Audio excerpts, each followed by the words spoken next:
আসসালামু আলাইকুম সবাইকে। যেহেতু আমার শ্বশুরবাড়ি নোয়াখালীতে, বছরে একবার হলেও আমার এখানে আসা হয়। আমার শ্বশুরবাড়ি আমার শাশুড়ির বাপের বাড়ি পাশেই, আমার নানা শ্বশুরের বাড়ি আমার শ্বশুরবাড়ি থেকে পাশেই। তাই আমরা যতবারই এখানে বেড়াইতে আসি নোয়াখালীতে, ততবারই নানা শ্বশুরের বাসায় দাওয়াত থাকে। আজকেও আমাদের সেম দাওয়াত ছিল, তাই তারা নতুন বাড়ি করেছে, সেটাই আমাদের ঘুরিয়ে ঘুরিয়ে দেখাচ্ছে। এই ফাঁকে আমি একটু ভিডিও করে নিলাম।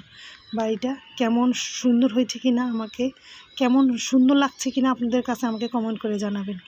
এই যে আমার মামি শাশুড়ি, এটা বেডরুমটাও সুন্দর হয়েছে মাশাল্লাহ। খুব বেশি ফার্নিচার এখানে দেওয়া হয়নি।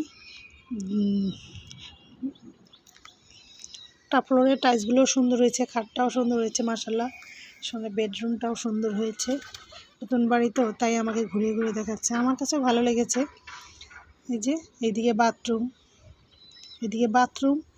এটা আমার মামি শাশুড়ির বেডরুম, যেখানে আমার মামি শ্বশুর থাকে। এই সাইডেরটা হলো গেস্ট রুম। এই যে গেস্টরা বেড়াতে আসলে এই রুমে থাকবে। গেস্টদের জন্য মেহমানদের জন্য এই রুম রেডি করেছে তারা, সাজিয়ে গুজিয়ে রেখেছে।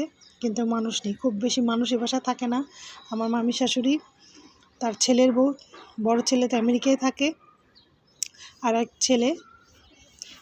ছেলের 2 মেয়ে, এরাই থাকে। আর আরেক ছেলে তো মানসিক প্রতিবন্ধী, এর জন্য ওর রুম। এই যে এইটা হচ্ছে ওর রুম, এই রুমে ও থাকে। আর এই যে খুব মামা শ্বশুর বেশিরভাগ সময় অসুস্থ থাকে, কারণ ওনার হার্টে ব্লক ধরা পড়ছে, যে খুব বেশি সে হাঁটাচলা করতে পারে না, বেশিরভাগ সময় সে অসুস্থ থাকে। এটা হচ্ছে ছেলের বউয়ের রুম।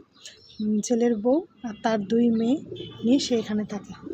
তার হাজব্যান্ড আমেরিকাতে থাকে। এই যে সাজিয়ে গুছিয়ে রেখেছে তার বাসার ঘরটা, মাশাল্লাহ ভালোই লাগছে। এদিকে বাথরুম, সব বেডরুমগুলোতে যারা ওনারা থাকে ওটাতে অ্যাটাচ বাথরুম আছে।